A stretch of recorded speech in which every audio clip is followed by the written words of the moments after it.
सुबह का समय है। खाली सड़क पर एक बड़ा ट्रक खड़ा है जिसमें बहुत सारा सामान भरा हुआ है। सूरज की हल्की रोशनी फैल रही है। ट्रक का ड्राइवर सादा कपड़ों में चाबी घुमाकर गाड़ी स्टार्ट करता है।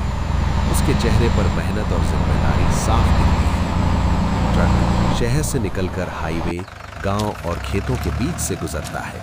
धूल उड़ती है, हवा चलती है, लेकिन ड्राइवर ध्यान से गाड़ी चलाता रहता है। ड्राइवर कुछ पल के लिए रुकता है, पानी पीता है और आसमान की तरफ देखकर हल्की मुस्कान देता है। ट्रक अपनी मंजिल पर पहुंचता है।